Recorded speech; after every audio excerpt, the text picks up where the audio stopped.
The crystal glasses clinked as Richard Carmichael raised his drink.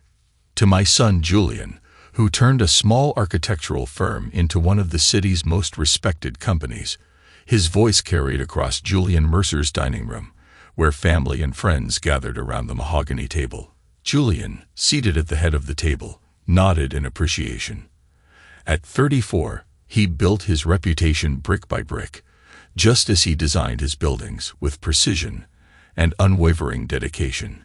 His fiancée, Isabella Monroe, sat beside him, her diamond engagement ring catching the light of the chandeliers.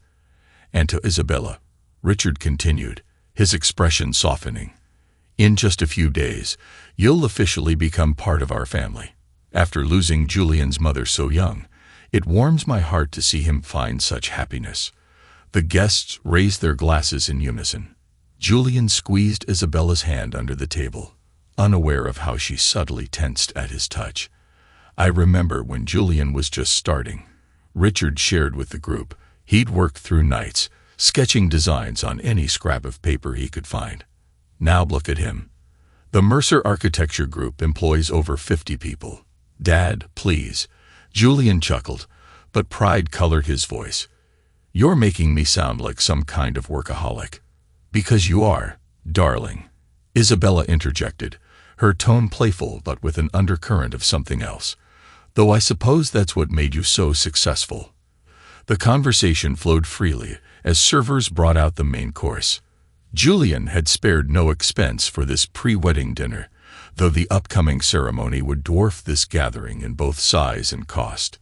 Julian insisted on donating a significant portion of last quarter's profits to the Sunnydale Children's Hospital, Richard mentioned to the group, just as his mother would have done. Isabella's smile remained fixed in place, but her fingers drummed against her thigh.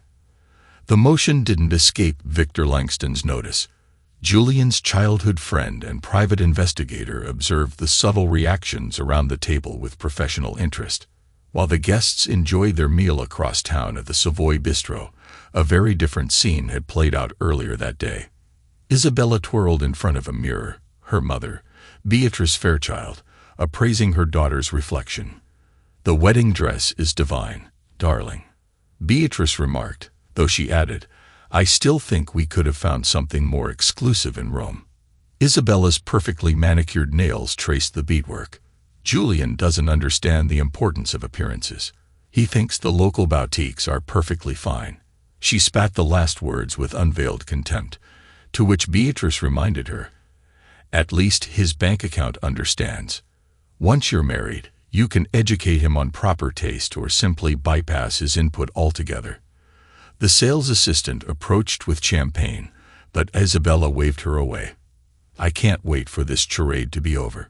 Playing the adoring fiancé is exhausting." "Just a few more days," Beatrice soothed. "Then you'll have access to everything you deserve."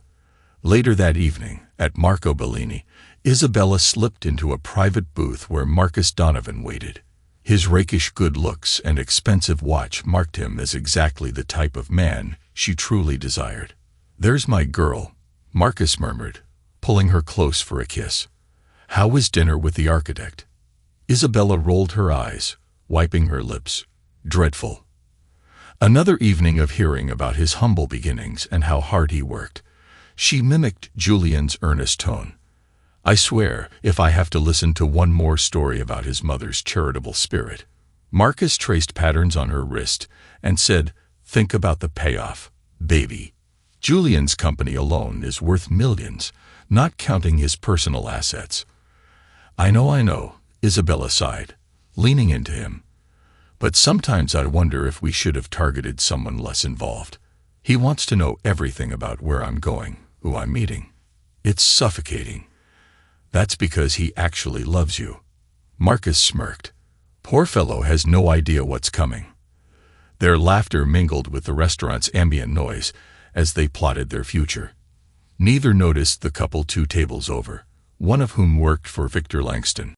3 years earlier at the annual Sunnydale Children's Hospital Gala, Julian stood near the bar, discussing a potential project with investors when Isabella entered the ballroom.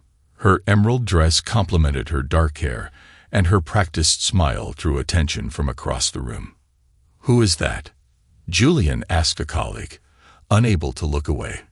"Isabella Monroe.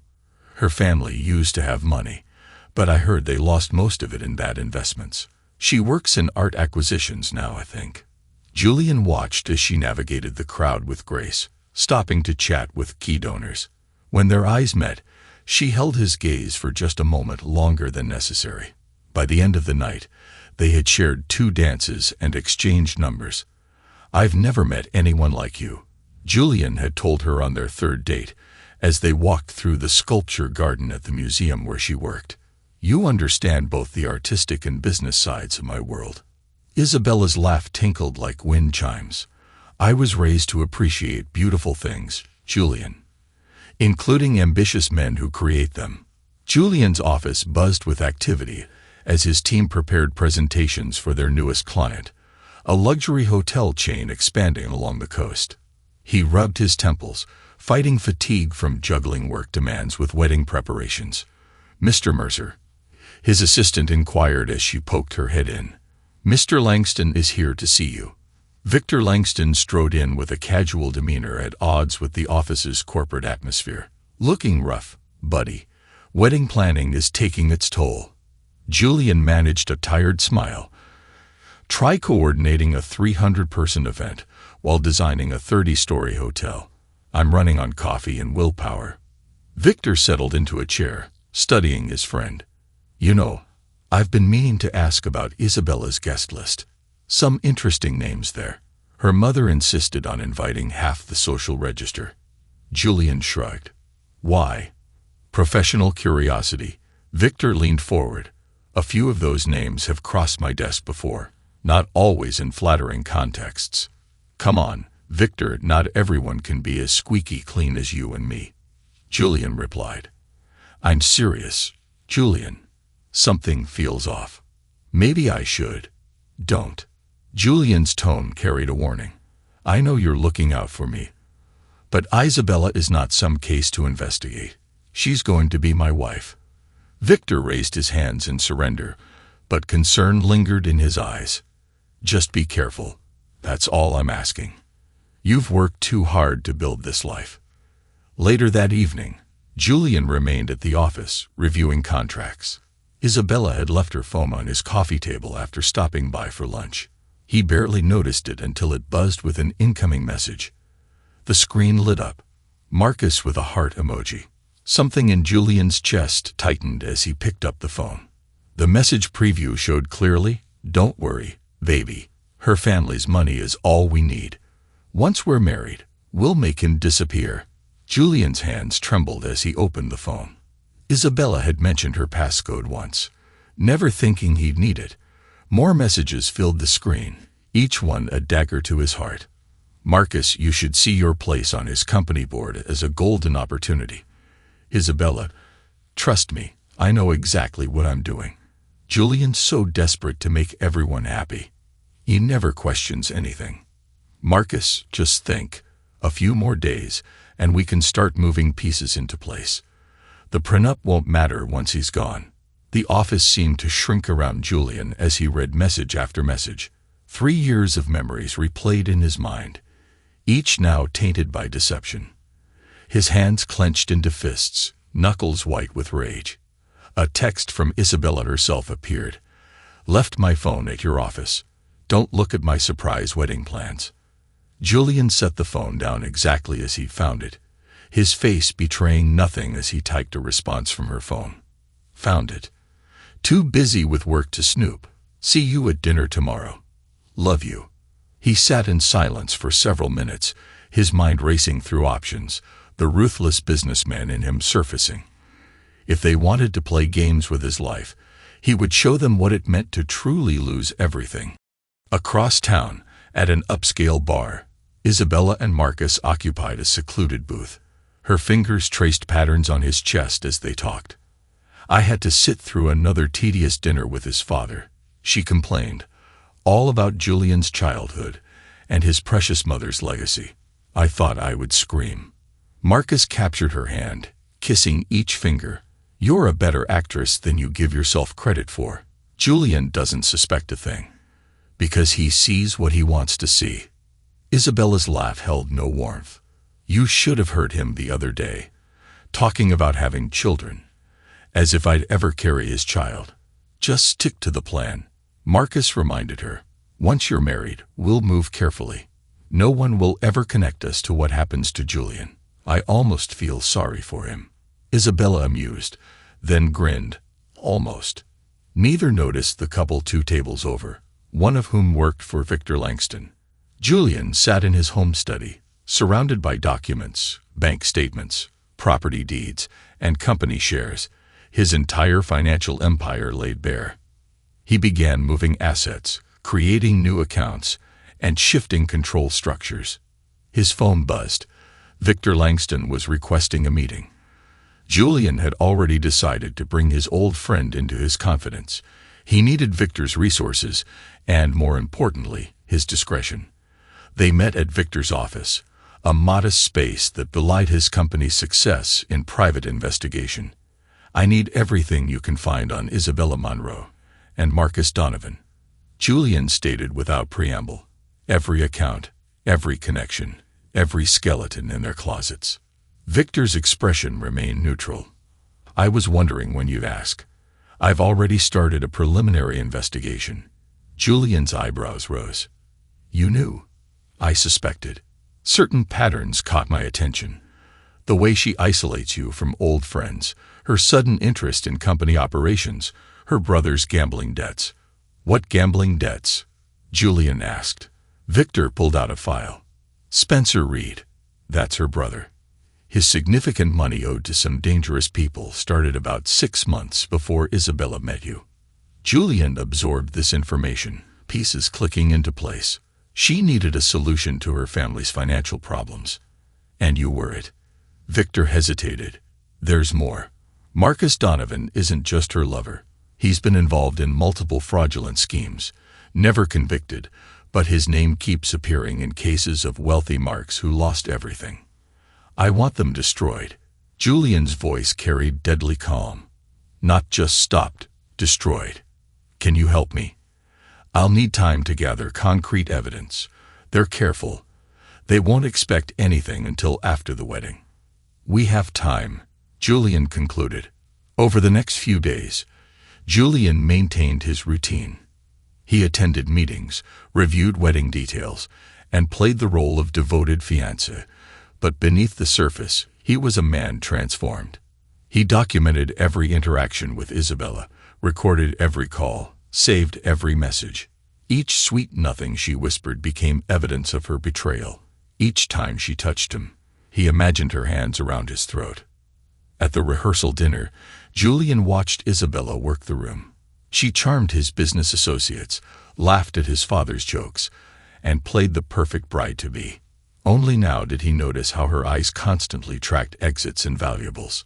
Richard pulled his son aside during the evening. Something's bothering you. What makes you say that? I raised you, Julian. I know when you're calculating something behind those eyes.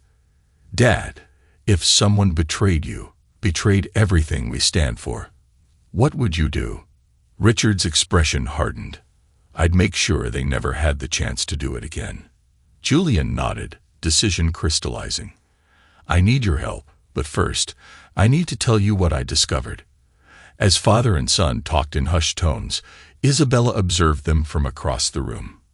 She nudged her brother, Spencer, who had already had too much to drink. Keep an eye on them, she muttered.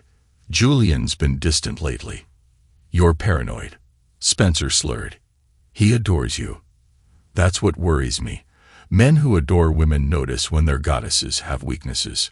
The evening wound down, and guests departed with excited chatter about the upcoming ceremony. Julian kissed Isabella goodnight, tasting the lies on her lips. Later in his study, he reviewed Victor's latest findings.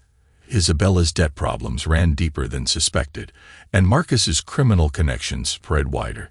The web of deceit had many strands, and Julian intended to use each one to strangle their plans.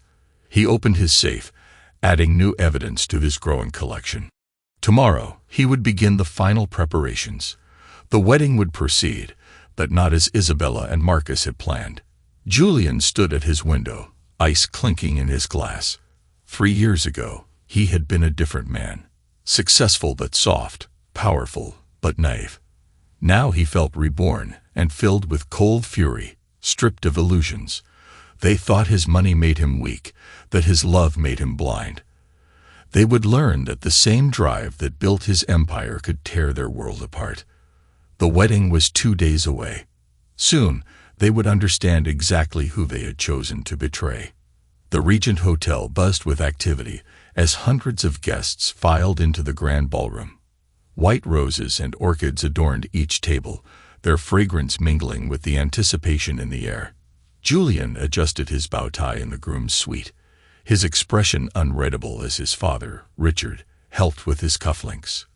"You don't have to go through with this, Richard," Julian murmured. "We could end it now." Richard said quietly, "They need to feel secure, overconfident. When they fall, they'll fall in front of everyone they try to impress." The door opened and Victor Langston slipped in. Everything set. Detective Amelia Carter and her team are in position, dressed as guests. Marcus is here too, sitting near the back. Perfect. Julian checked his watch. In the audio system, tested twice. Crystal clear. Victor hesitated. "You know she'll try to deny everything, right?" "Let her try." Julian's voice carried steel beneath its calm surface. "I have enough evidence to bury them both." In the bridal suite, Isabella preened before the mirror as her mother, Beatrice, fussed with her veil. The designer gown cost more than most people's cars, but you insisted on nothing less. Beatrice exclaimed, "In a few hours, you'll be Mrs. Mercer." Beatrice beamed. "All that wealth, all those opportunities." Isabella snapped, "If you keep talking about it, someone might hear." She touched up her lipstick and practiced her innocent smile. "Where's Marcus?" she inquired. "Already seated." "As planned." "Spencer's keeping watch." Beatrice lowered her voice. "Are you sure about the timing? If something goes wrong, nothing will go wrong." Isabella's eyes gleamed with anticipation. "Julian's too besotted to suspect anything. Soon he'll give me everything I want." And then she drew a finger across her throat with a soft laugh. The wedding march began, and guests rose as the doors opened. Isabella glided down the aisle, a vision in white.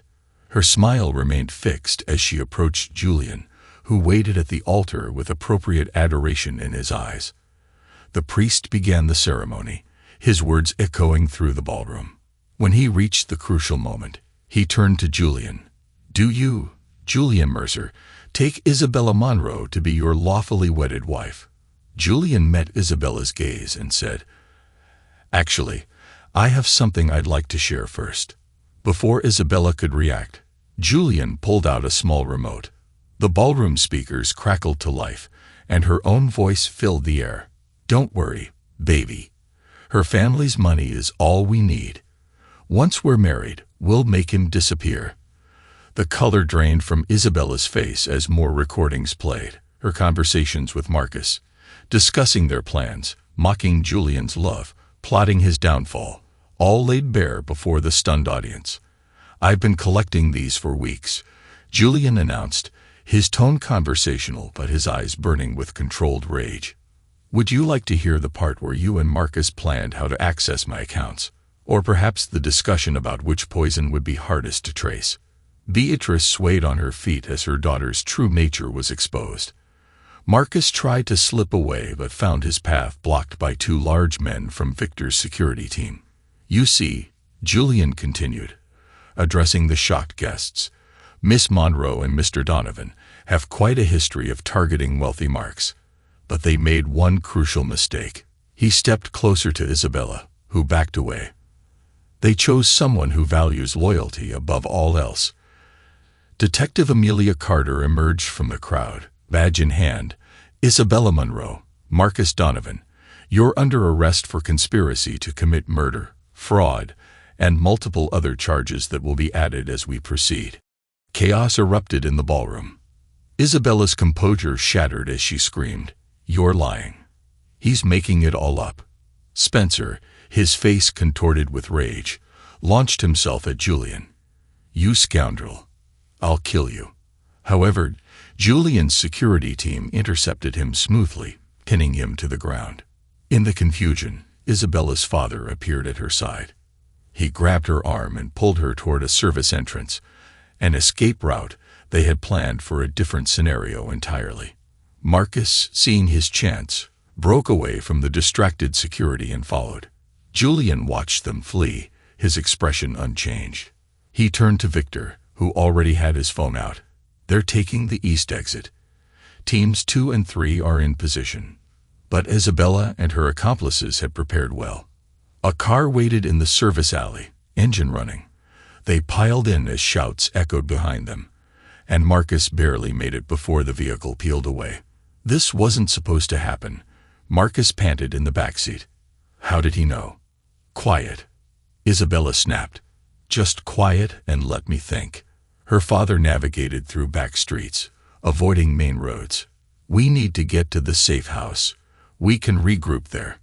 No, Isabella snapped. They'll expect that. Head north toward the lake house. Meanwhile, in the hotel ballroom, Julian calmly addressed the stunned guests.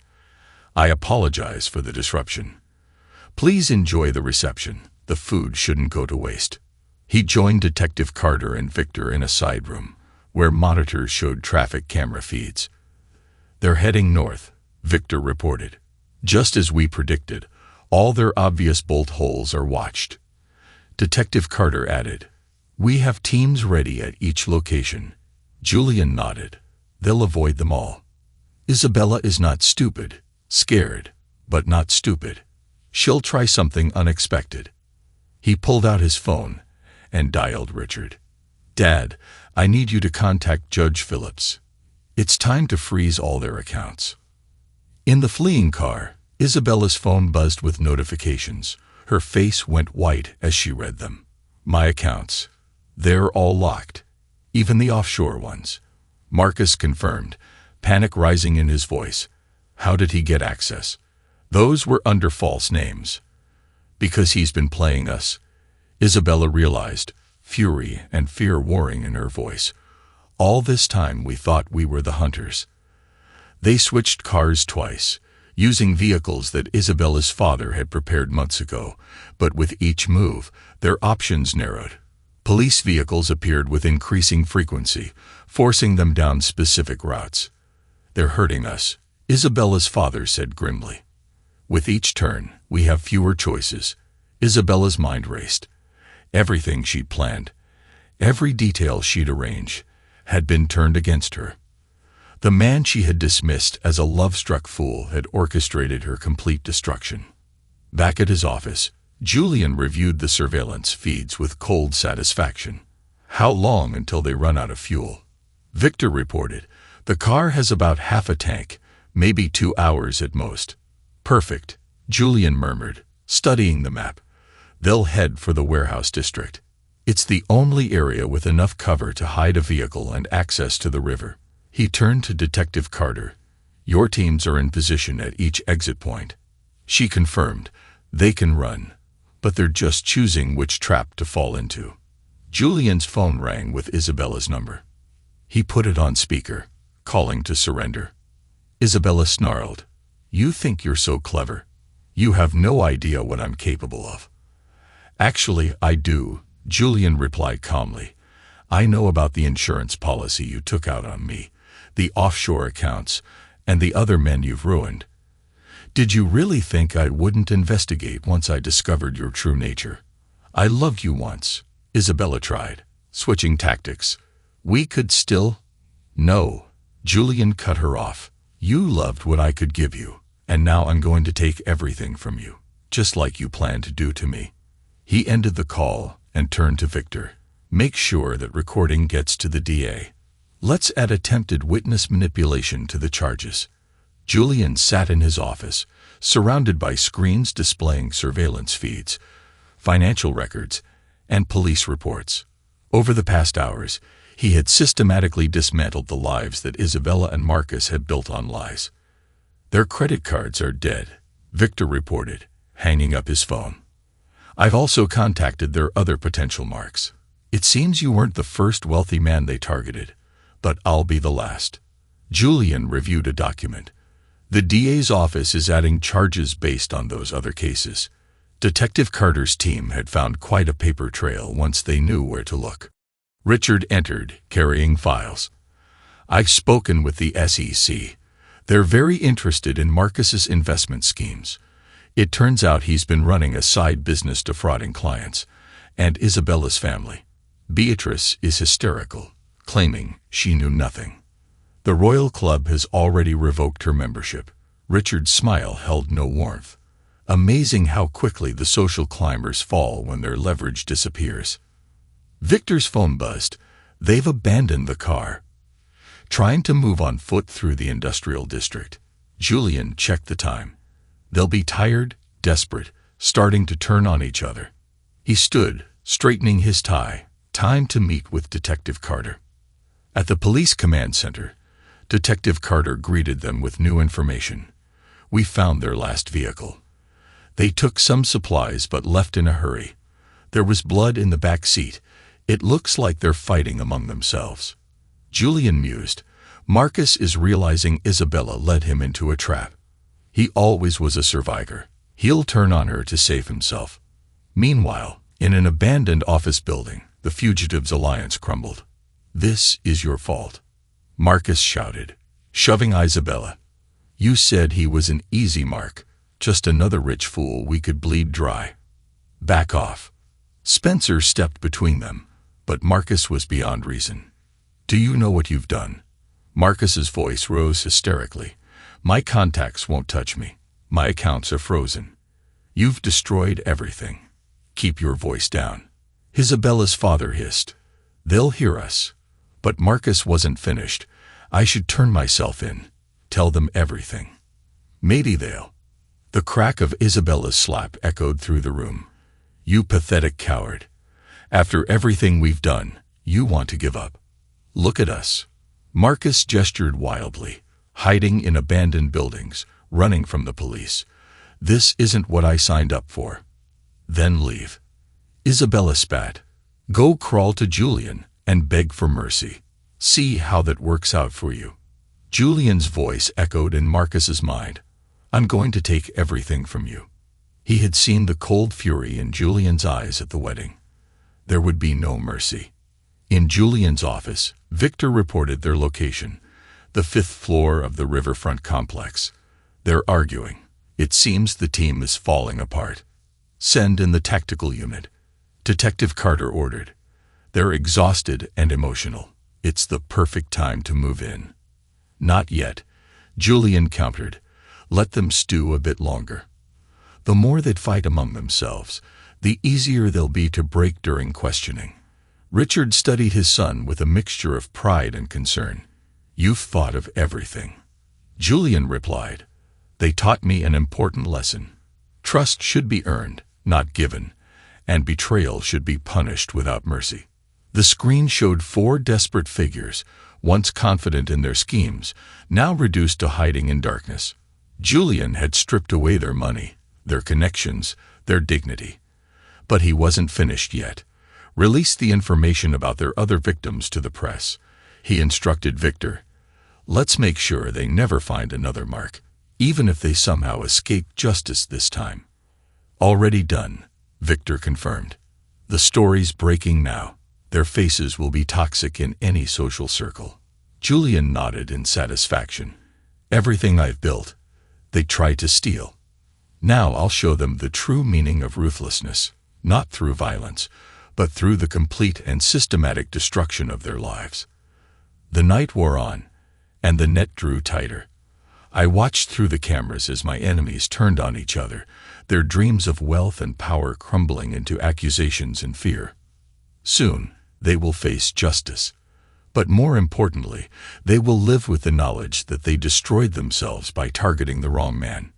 "You were right about one thing, Isabella," Julian murmured to the surveillance image.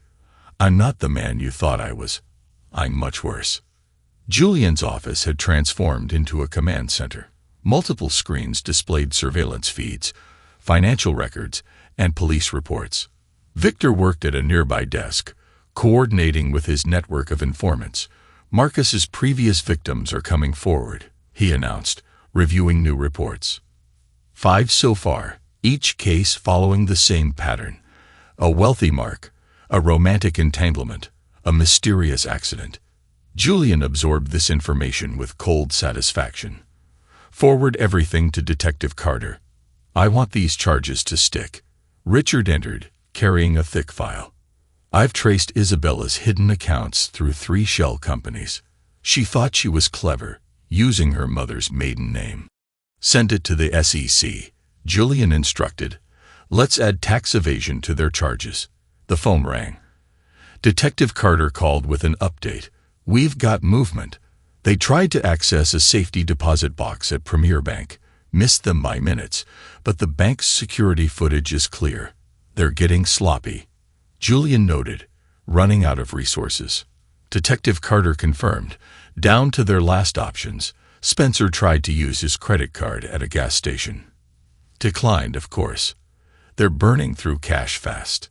In a rundown motel on the outskirts of town, Isabella paced their small room while Marcus watched the parking lot for police.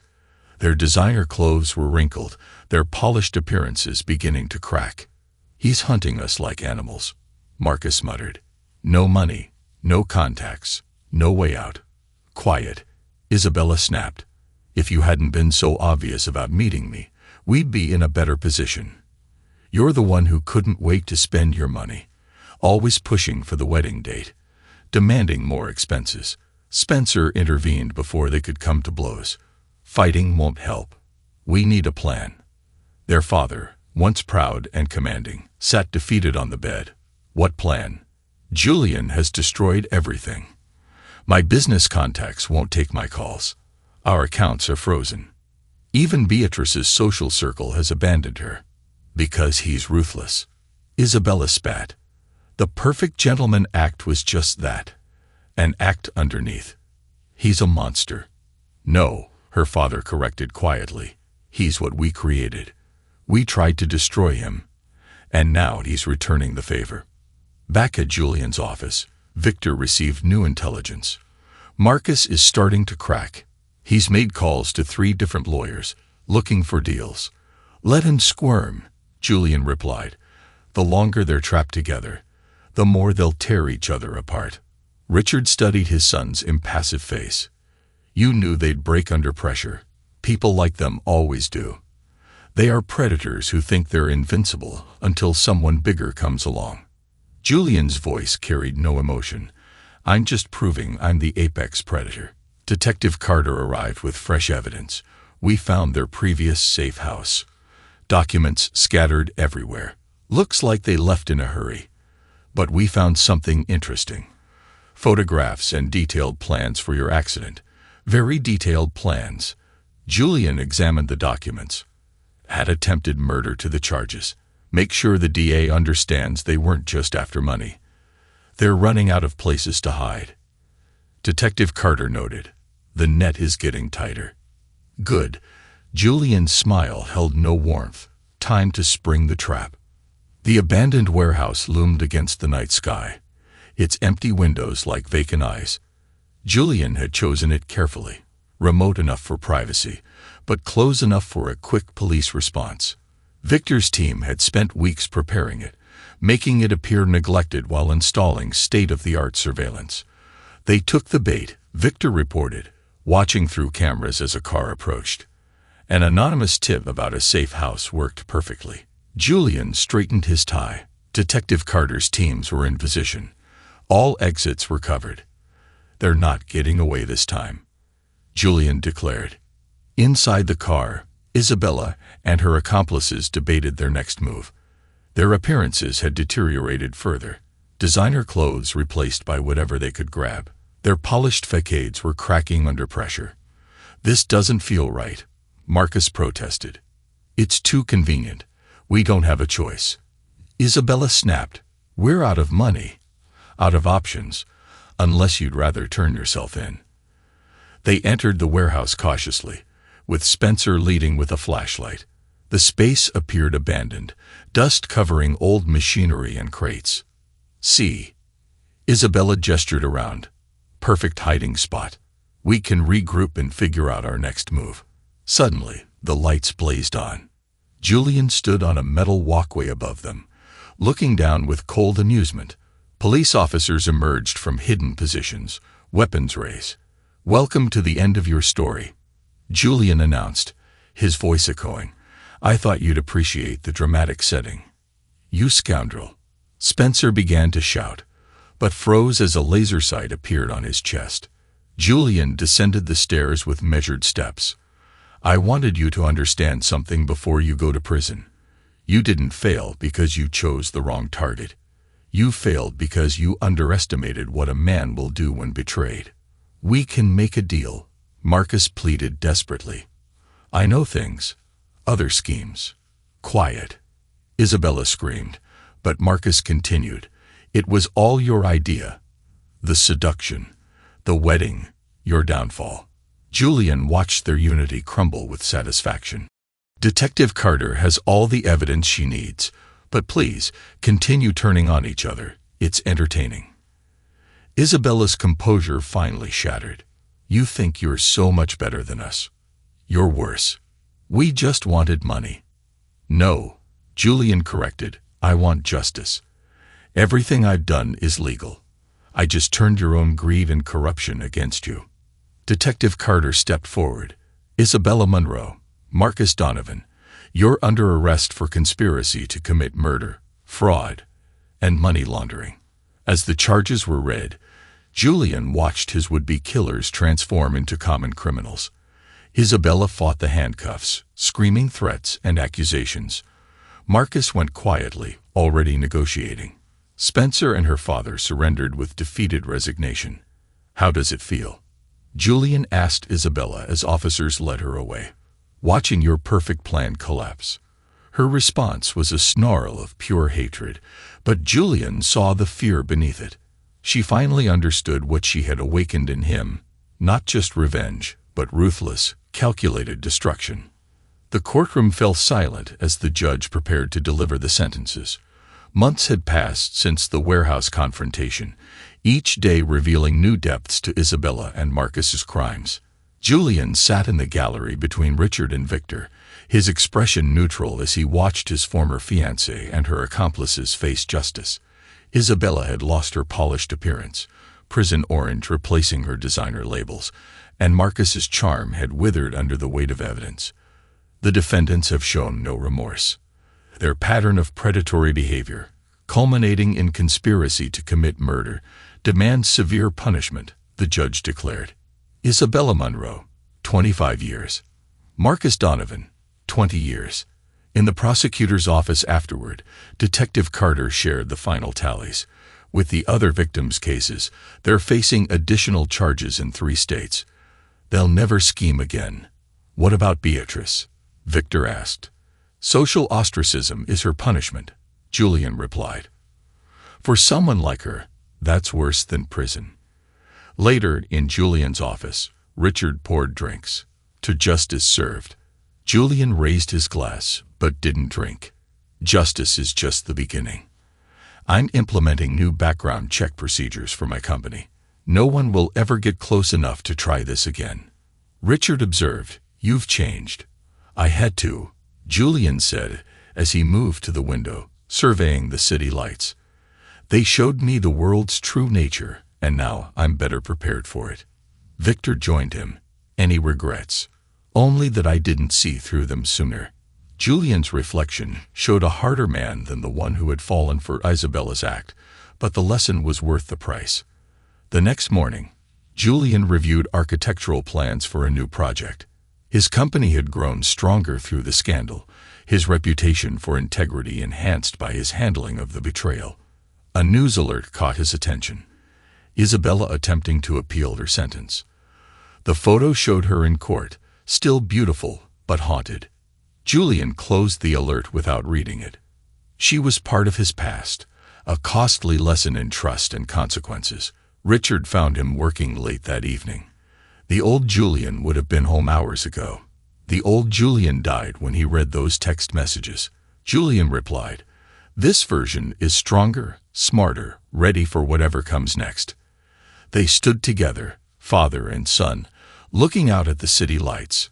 Julian had built his success on talent and hard work, and now he had proven he could protect it with the same dedication. "You know," Richard said quietly, "your mother would have loved seeing her name on a children's hospital." Julian thought of the family values she had instilled: loyalty, honesty, justice, and he had honored those values by refusing to let betrayal go unpunished. The final news reports aired that week. Isabella and Marcus were led away to separate prisons, Spencer and her father accepted plea deals, and Beatrice sold her house, forced to downsize. The society columns that had once celebrated Julian and Isabella's engagement now documented their spectacular fall. In his home office, Julian archived the last of the evidence files. The recordings, photographs, and documents that had exposed their plot would remain as a reminder, not of pain or betrayal, but of his own capacity for ruthless efficiency when crossed. A new invitation arrived. Another charity gala. Julian smiled, remembering where he had first met Isabella. He would attend, but with clear eyes this time. No one would ever mistake his kindness for weakness again. The city stretched before him, full of opportunities and threats. Julian Mercer was ready for both, transformed by betrayal into someone who could face any challenge.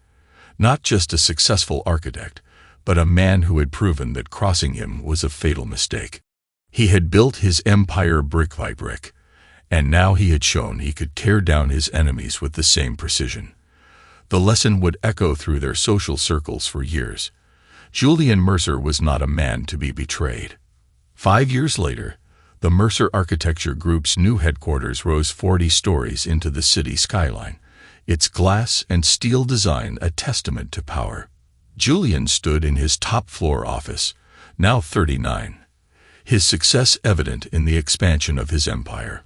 The betrayal that had transformed him 5 years ago had also catalyzed his ambition. "The London contract is finalized," his executive assistant reported. "They want you to oversee the project personally." Julian nodded, reviewing the documents. His company now operated internationally, with offices in major cities across 3 continents. The naive architect who had once been targeted by opportunists had become one of the most formidable figures in the industry. "Schedule the meetings for next month, and have security run complete background checks on all project leads," he instructed. His assistant nodded, familiar with Julian's rigorous protocols. After Isabella's betrayal, he had implemented exhaustive screening procedures for anyone who came near his business or personal life. Trust was now something to be earned through extensive verification. Victor Langston entered the office, their friendship stronger than ever, now running the city's premier security and investigation firm. "Just got word from my contact at the state penitentiary," Victor announced. "Isabella's latest appeal was denied. She's serving her full sentence." Julian barely glanced up from his work. And Marcus, still cooperating with the authorities about other scams, had his sentence reduced by a few years. But he'll never work another con. Nobody in those circles will touch him now. The mention of his former fiancée brought no pain anymore. Isabella Monroe had become a cautionary tale in their social circles, the beautiful schemer who targeted the wrong man. Her attempt to destroy Julian had instead destroyed her own world. Beatrice, her mother, had lost the last of her social standing when the Royal Club revoked her membership. She's moving to Florida, trying to rebuild in a new community. "She won't succeed," Julian stated flatly. "I made sure her reputation follows her. No social circle will accept someone who helped plot a murder." Richard Carmichael visited later that day, now semi-retired but still sharp as ever. At 65, he took pride in his son's evolution from victim to victor. The charitable foundation's new wing was set to open next week. "Your mother would have loved seeing her name on a children's hospital," Richard reminded him. Julian's philanthropy had grown alongside his business, but now it came with strict oversight. Every donation was scrutinized, every partnership vetted. He had learned that even charity could be weaponized by the unscrupulous. Detective Amelia Carter called, and Richard mentioned, "She's making chief of police next month. Says your case changed her career, showing how the wealthy could be targeted by sophisticated predators." Detective Carter had indeed risen through the ranks, her handling of the Monroe case establishing her expertise in white-collar crime. She now consulted with Julian's security team, helping other potential victims identify and avoid similar schemes. In prison, Isabella's carefully maintained facade had crumbled completely. Her beauty, once her greatest weapon, faded under harsh fluorescent lights and rigid routines. Other inmates knew her story. The failed schemer whose target had proved more dangerous than she'd imagined. She received few visitors. Spencer, her brother, had cut all ties after serving his own shorter sentence, and her father, broken by disgrace, lived quietly in a small apartment, surviving on a modest pension. The glamorous family that had once schemed to infiltrate high society now existed only in fading newspaper clippings. Marcus Donovan's cooperation with authorities had earned him a reduced sentence, but the price was high. Former associates shunned him as an informant. His charming persona, stripped away by years of incarceration, revealed the coward beneath. He spent his days looking over his shoulder, knowing that his testimony had endangered him with dangerous people. Julian's personal life had evolved as well. He dated occasionally, but with calculated caution. Each potential partner faced extensive background checks. His new girlfriend, Olivia Stanton, a successful surgeon, had passed these screenings and understood their necessity. Their relationship moved at a deliberate pace, built on verified trust rather than rushed emotion. "You've become the person they thought they were targeting," Victor observed one evening over drinks. "Someone who can't be conned because he sees through every deception." "I became what I needed to be," Julian replied. "This world preys on the trusting. I chose not to be prey." His company's success spoke to this transformation. The Mercer Architecture Group now specialized in secure facilities. Banks, corporate headquarters, government buildings. Julian's understanding of betrayal had given him insight into protecting against it. The society pages that had once breathlessly covered his engagement to Isabella now documented his rise as a business mogul. Profiles noted his intense focus, his attention to detail, and his unwillingness to leave anything to chance. The words ruthless and calculating appeared frequently, meant as compliments in the cutthroat world of international business. Richard watched his son's evolution with mixed emotions. Julian's success was undeniable, his revenge complete, but the warm, trusting man he had once been had been replaced by someone harder, colder, and more formidable. "Do you ever regret not just turning them in immediately?" Richard asked once. "No," Julian answered without hesitation. They needed to understand consequences, real consequences, not just legal ones. They needed to feel what it's like to have their world destroyed by someone they underestimated. The lesson had resonated beyond Isabella and her accomplices. Julian's revenge had become a warning story in wealthy circles, a reminder that not all victims remained victims. Some transformed into something far more dangerous. Olivia observed during dinner at his penthouse, "They tried to use social connections to destroy you, so you use those same connections to destroy them." "I learned from them," Julian acknowledged, "how to identify weaknesses, how to exploit trust, and how to dismantle someone's life piece by piece. I just proved better at it than they were." His new home reflected this evolution. State-of-the-art security systems protected against both physical and electronic intrusion. The warm, welcoming spaces that Isabella once decorated were replaced by a minimalist design that emphasized power and control. Victor's security firm now occupied several floors in Julian's building. Their partnership had expanded, combining Victor's investigative skills with Julian's resources to protect others from sophisticated predators. "We've stopped 12 similar schemes this year," Victor reported. "Amazing how many Isabellas are out there, targeting wealthy marks." "Not so amazing," Julian corrected. "Greed is constant." The only variable is whether the target becomes the victim or the victor. Detective Carter's promotion ceremony drew the city's elite. Julian attended, knowing his presence would remind everyone how he had handled his own brush with criminality. His reputation now deterred potential schemers. No one wanted to risk becoming another Isabella Munro. "Your case changed things," Detective Carter told him at the reception. "It made people realize that these crimes aren't just about money. They're about destroying lives." "They certainly destroyed some lives," Julian agreed. Thinking of Isabella's family, Beatrice's attempt to rebuild in Florida had failed spectacularly. Julian's influence had reached even there, ensuring no social circle would risk accepting her. Spencer, released after 3 years, worked a retail job under her mother's maiden name. His hot temper had cooled in prison, replaced by wary resignation. He had learned the hard way that loyalty to family could be a fatal weakness. Their father lived like a ghost in his small apartment. The formerly proud man reduced to shopping at discount stores and avoiding old acquaintances, his business contacts evaporated and his social standing annihilated. Julian's revenge had been comprehensive, targeting not just the main conspirators, but everyone who enabled them.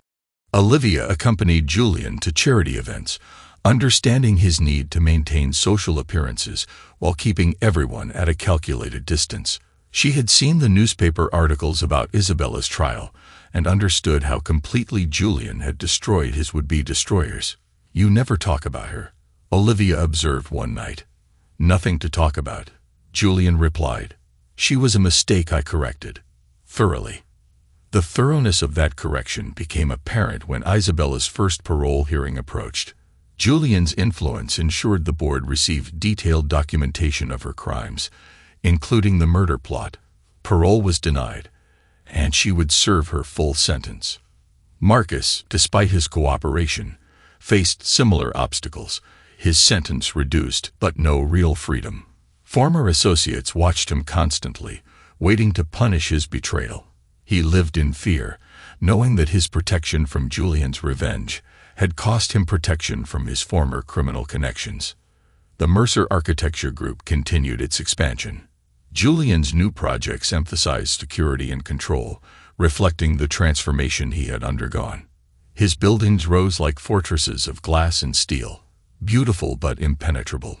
"You've built an empire on other people's fear," Richard observed during their weekly dinner.